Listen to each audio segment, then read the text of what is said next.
La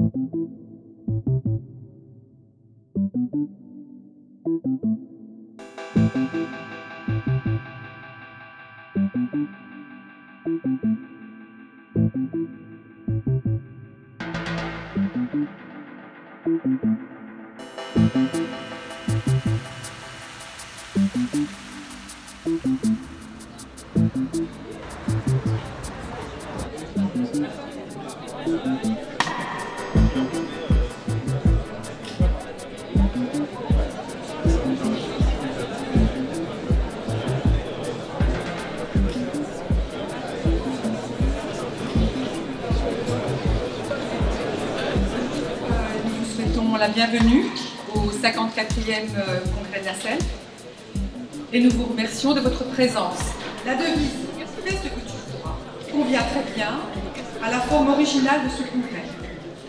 Invitation à l'échange, à la réflexion, à la création, à la connaissance. Les élèves de Paris 8 qui ont organisé cette exposition de bande dessinée, vous pouvez aller voir n'importe quand, mais il y a une visite guidée à la pause de ce matin. Il est temps de contribuer à notre monde.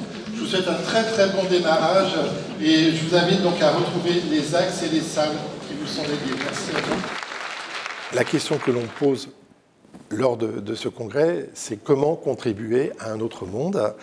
L'idée, c'est qu'à la sortie de ce congrès, on a déjà des pistes, on a déjà peut-être des solutions. En tout cas, on ressort avec l'idée que oui, on peut contribuer à un autre monde et c'est ça un peu l'enjeu de ce congrès. Au-delà du congrès, c'est qu'est-ce qu'on va produire aujourd'hui, demain, après-demain, quelles sont les traces qu'on va pouvoir laisser, quelles sont les relations qui vont pouvoir se nouer, quelles sont les opportunités, les perspectives qui vont se mettre en place après ce congrès. La communauté des ergonomes est une communauté extrêmement dynamique, dans une expression de la discipline qui n'est pas protégée, mais une communauté qui se retrouve au sein de la SELF, qui est à peu près à l'échelle de 500, 600, 700 personnes en fonction des années. C'est une communauté extrêmement bienveillante. Parce qu'en fait, c'est une communauté qui a besoin d'échanger, qui a besoin de discuter. Notre discipline, par définition, elle est en crise. L'ergonomie sera toujours en crise. À partir du moment où les ergonomes s'intéressent aux questions sociales, on aura toujours besoin de mettre en dynamique nos propres interrogations. On a besoin de partager, on a besoin de se questionner. Et pour ça, il faut venir participer, contribuer, échanger. Et la porte, elle est largement ouverte. Donc moi, c'était ma première SELF, c'était ma première présentation orale. Donc j'ai présenté mes résultats préliminaires et j'ai essayé de les mettre en perspective avec la thèse, justement. Donc je voulais un petit peu voir comment c'était accueilli par le public, les réactions qu'il y a eu. Et c'était très intéressant de partager ça avec justement un public d'ergonomes, consultants, chercheurs, très, très vaste. Et puis j'ai assisté aussi à différentes présentations qui permettent d'enrichir en fait la pratique, de découvrir d'autres métiers qu'on ne connaissait pas, de découvrir des méthodologies qu'on n'avait pas imaginées. Et ça permet d'enrichir, même si c'est quelque chose que peut-être je n'utiliserai pas, mais je sais que ça existe. Ça ouvre en fait le champ des possibles. Je présentais l'analyse des gestes professionnels, donc des ébarbeurs, mais lors de l'ébarbage manuel, donc sans utilisation du Kobo. On a donc proposé de faire une intervention sur les Kobos. La particularité des Kobos, ce sont des robots collaboratifs. Et sous un certain nombre de conditions, ça veut dire qu'on peut travailler dans l'environnement dans lequel évolue le Kobo. Là, les ébarbeurs actuellement, ils tiennent la meuleuse. Donc l'opérateur, il ne va pas travailler en tenant directement la meuleuse, il va travailler en tenant le terminal du Kobo. Tout l'aspect cognitif, psychique, social, il y a tout ça qui va être impacté. Il y a surtout des régions en fait, qui ont des fonderies depuis énormément d'années. On est à la 8e génération familiale et il faut essayer de préserver cette activité et qu'elle ne soit pas complètement automatisée. Essayer de garder l'expertise parce que c'est eux qui ont je ne sais pas comment dire, mais cette perfection de faire une belle pièce en fait. Dans le cadre du congrès de la SELF, on présente ce retour d'expérience sur comment concrètement réduire le port de charge répétitive avec des rotations. Donc les ergonomes sont très précis dans ce qui fait ou pas les difficultés de certains mouvements et les charges. Et donc là, ça a nettement amélioré la pénibilité de ce poste-là. Aujourd'hui, les troubles musculo-squelettiques partout dans le monde occupent la première place des déclarations des maladies professionnelles. Leur impact en termes d'évaluation des coûts est beaucoup plus important aujourd'hui en matière de santé au travail. Il y a deux mondes, dont la logique, c'est qu'il y en a un qui est dans une tendance à prendre la place qu'occupe encore l'autre, tant que ce que l'autre fait reste insuffisamment maîtrisé pour le confier à un robot. Et le jour où on en a la maîtrise, moyennant quoi à ce moment-là, il n'est plus nécessaire, puisque la maîtrise est acquise, on peut le passer à un système formel qui va l'exécuter. Et si on exécute, on peut mettre un programme, donc un ordinateur. Ce qui est en train de changer, c'est que de plus en plus, les activités des hommes se mènent dans un rapport de voisinage. Alors, il y a toute une littérature. Hein. C'est Jean Gabin avec sa locomotive, hein, qui donne un prénom, et c'est sa femme. Et donc, il épouse la machine. Et l'idée que l'ouvrier, il épouse la machine, c'est quelque chose qui montre bien qu'on est dans un corps à corps. Et le corps, là, c'est l'intelligence de l'action. Alors, c'est pas tout à fait pareil avec les cobots, évidemment. Et toute la question, c'est comment ça s'organise autour d'un pilotage, d'une maîtrise, d'une conduite depuis l'homme, qui sollicite des servants, comme on disait, ou est-ce que du fait même d'une puissance propre du cobot et des exigences qu'il impose à son environnement, de se conformer à ses nécessités opératoires, il installe une relation de servant de l'homme au cobot. C'est vraiment une très très belle expérience. D'ailleurs, c'est ma première expérience ici en France. J'ai rencontré beaucoup d'ergonomes, beaucoup de médecins de travail. On a quand même discuté sur le travail, sur l'activité, sur la vue globale et holistique de l'ergonomie, qui nous intéresse beaucoup en tant que médecin de travail, puisque d'habitude on fait des visites des lieux, des visites d'entreprise, on fait des études de conditions de travail, mais on se focalise généralement sur le risque. Mais le point de vue de l'ergonomie, c'est plus vaste, c'est de voir l'activité dans sa globalité. On a occupé pendant tout l'après-midi un espace dans un salon de coiffure. Donc, il y a un groupe de congressistes qui ont passé tout l'après-midi les mains dans la terre, les mains dans la pâte. J'ai proposé à Geoffrey, qui a participé à l'atelier, de faire comme ça un petit retour à chaud. Je me souviens d'Abdoulaye qui prenait ma main était en contact avec l'outil, et l'outil touchait l'enduit.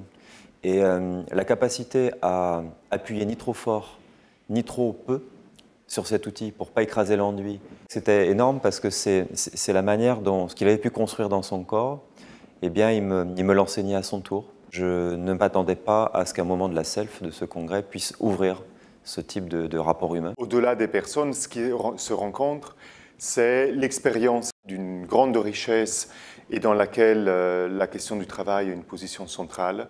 Et pas n'importe quel travail, mais une intention de développer une certaine manière de travailler dans la coopération, dans le respect des autres, et une préoccupation que je souhaitais porter dans le cadre du congrès autour de la question de l'accueil des populations migrantes. On a besoin de penser les conditions d'intégration, d'accueil, d'intégration des populations migrantes à travers la possibilité pour eux d'accéder à des emplois et derrière les emplois à un travail de qualité qui puisse les aider aussi à se reconstruire, à se construire subjectivement, professionnellement. Cette journée a permis de se reposer une nouvelle fois des questions très fondamentales. L'intention, pourquoi on fait les choses, quel est le sens, à quoi on tient ? Et confronter ces questions-là avec des points de vue d'ergonomes. La SELF, c'est la Société d'ergonomie de langue française, qui avait comme objectif, au moment où ça a été fondé, de promouvoir l'ergonomie dans ses différentes facettes, c'est-à-dire à la fois la recherche, l'enseignement et la pratique. En tant que conseil d'administration de la SELF, qui a comme ambition de fédérer des personnes qui ont des pratiques différentes, et se donner rendez-vous pour échanger, pour réfléchir ensemble, pour que chacun fasse le point de comment il fait son métier et de le partager. Comment on peut envisager le travail de demain, qu'est-ce que la SELF à quoi la SELF peut servir dans ces nouvelles questions, d'autant plus qu'on est un peu bousculé par un environnement qui n'est pas simple, un paysage très, très complexe, avec des avancées de toutes parts en matière de réforme autour de la santé au travail, aussi de changement, de mutation du travail, qui vient re-questionner en permanence nos pratiques. Et ça, c'est mieux de le partager que de le garder pour soi. C'est un congrès qui n'est pas comme les autres et qui permet, même si on n'y arrive pas tout de suite, de poser des choses qui pourraient faire changer ce monde. Chaque année, la SELF organise son congrès annuel dans un format qui est un peu historique. Et on a voulu un peu bouleverser ce format et faire une proposition d'une construction pendant le congrès, d'une pensée, d'un constat sur différents axes, différentes thématiques. L'intérêt de cette forme de regroupement, c'est justement de voir cette diversité, de voir aussi donc, ce qui nous sépare, et de voir le tronc commun, et voir ce qui nous rapproche, de voir ce qui émerge. Mais c'est dans la différence et dans la proximité qu'on a tous, justement, de se retrouver comme ça pendant 3 jours, de rencontrer des gens qu'on ne connaît pas. Parfois, on les a eus au téléphone, on les a eus par échange de mails, des académiques, etc. De voir qui sont ces gens-là et discuter un peu plus avec eux. Contribuer à un autre monde, de mon point de vue, c'est aussi faire évoluer, faire bouger notre posture d'intervenant.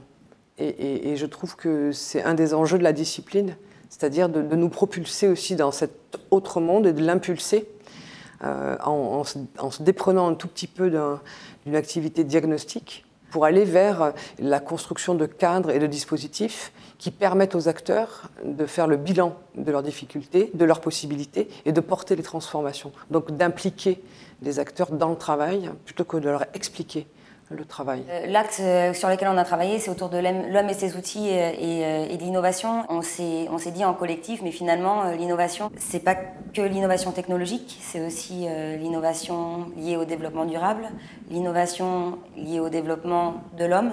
Et l'innovation, on peut l'entendre en se disant c'est uniquement le fait de créer des nouveautés.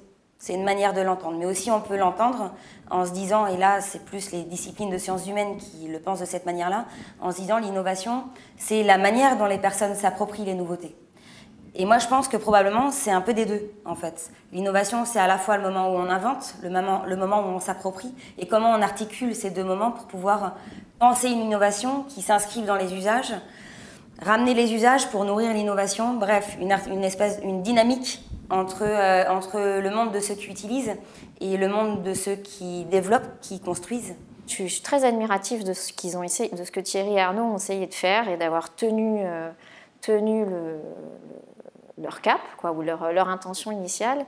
Et si on parle de l'expérience, en fait, je trouve que l'expérience, elle débute en amont avec les différentes interactions qu'on a pu avoir, mais elle débute aussi ici quand on arrive au Palais des Congrès et qu'on voit, en gros, contribuer à un autre monde sur l'entrée du Palais des Congrès avec un affichage de l'ergonomie comme légitime sur ces questions. Enfin, ça, vraiment, j'ai trouvé ça génial, quoi, parce que déjà, ça nous positionne à un autre niveau.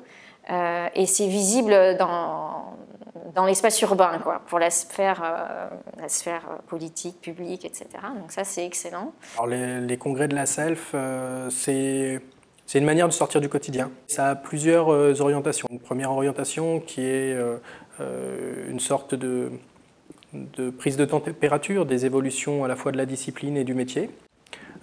Ça a une autre orientation pour moi qui est le fait de rencontrer les collègues dans leur diversité. Et ça a une dernière orientation qui est aussi une manière de présenter ou de valoriser ce qu'on peut être en train de travailler dans les groupes d'enseignement et de recherche dans lesquels on travaille tout au long de l'année. C'est aussi un moment pour les différentes associations professionnelles et organisations professionnelles pour pouvoir aussi se rencontrer. L'intérêt pour moi de la SELF, ou plutôt comment je me sens moi en tant qu'économiste dans la SELF, alors d'abord c'est la découverte un peu d'un monde curieux parce que je côtoie quelques ergonomes au quotidien dans Artémis, mais pour autant je ne peux pas dire que je connaisse l'ergonomie. Et d'autant plus que La SELF, ça ne s'arrête pas uniquement aux seuls ergonomes, c'est-à-dire qu'on rencontre aussi des médecins du travail, on rencontre des préventeurs, donc on rencontre aussi tous les métiers qui gravitent autour des questions du travail. Et donc déjà, ça c'est une découverte à chaque fois. C'est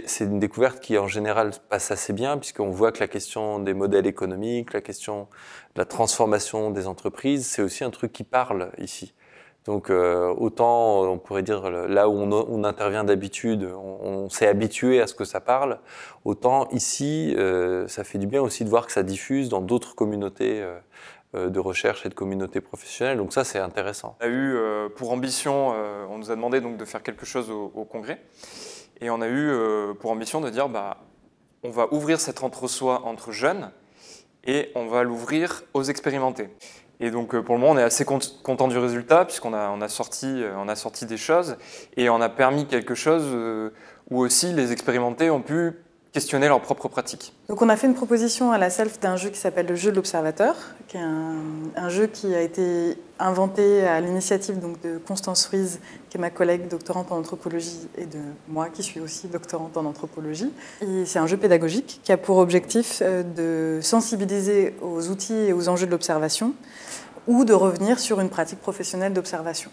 C'est une situation fictive où des participants se retrouvent acteurs d'une réunion, d'un projet sur lequel ils doivent se mettre d'accord, et il y a un observateur qui a pour mission de comprendre les freins et les leviers à la prise de décision. Pour nous, ce qui est important dans le fait d'être invité et reçu à la SELF, c'est le fait de continuer un dialogue entre deux disciplines, celle dont on est issu avec Constance, l'anthropologie, et celle de notre équipe de travail et des ergonomes, qui est l'ergonomie. Mais une des choses qu'on a en commun, c'est les outils. En fait, c'est notre intérêt pour l'activité réelle telle qu'elle se déroule, le sens qu'y attribuent les personnes et cet outil d'observation. Donc c'est là qu'on a imaginé quelque chose de ludique qui permettent à la fois d'initier et de s'interroger sur comment on observe, qu'est-ce qu'on observe et comment on interprète ce qu'on observe. Nous, on a organisé un atelier avec 4 collègues autour d'un thème, autour de l'usine du futur, et on a vraiment joué le jeu de faire participer les gens en fait, et pas d'être dans une posture d'enseignants-chercheurs qui vont venir répondre à une question comme s'ils étaient les seuls détenteurs du savoir, mais vraiment s'appuyer sur les connaissances des ergonomes, chercheurs, consultants, internes, qui doivent traiter des questions d'industrie du futur au quotidien dans leur pratique. Ils devaient se mettre par groupe de 6 et en 6 minutes arriver à nous sortir un point de vue sur ces questions. Et on était bluffés nous-mêmes de la façon dont ça a fonctionné. Et ça a vraiment mixé des gens. Il y avait des gens dans le public qui étaient ergonomes, d'autres qui étaient data scientists, il y avait des secrétaires, il y avait un public très divers qui a réussi à se parler, à participer, à contribuer à élaborer un point de vue. La majorité des retours que j'ai eus sur le congrès et mon expérience à moi, c'est quelque chose qui marche. Ça va de la façon dont on prend les repas, à tabler tous ensemble, le fait qu'on ait fait la soirée dès le premier jour, et puis qu'un certain nombre de porteurs d'ateliers ou de projets ont vraiment joué le jeu, d'essayer de faire des choses différentes. Je crois en notre discipline, je crois vraiment aussi dans notre association, et je me dis qu'il faut toujours faire, il faut toujours avoir envie, parce que quand on a envie, on est en vie, et que c'est très important de proposer autre chose, de prendre le risque de. On aurait pu se planter, on y a souvent pensé, vous auriez pu ne pas nous suivre. Vous nous avez suivis, vous avez été là nombreux. Une participation à cette hauteur-là, c'est un grand merci, c'est un grand soulagement aussi parce qu'on prend des risques. Mais la vie ne serait pas très drôle si on ne prenait pas de risques. Alors ces 3 ans, c'est 3856 mails échangés pour préparer tout ça. C'est autant d'heures d'écoute et de collaboration avec vous.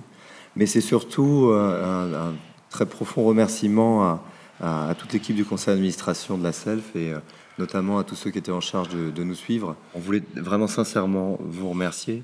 On a été particulièrement touchés avec Thierry de la confiance que vous nous avez faite, de l'investissement que vous avez eu et de la possibilité qu'on a eu, nous, de nous reposer complètement sur vous pendant ces 3 jours qui viennent de se passer. Très sincèrement, merci à vous tous.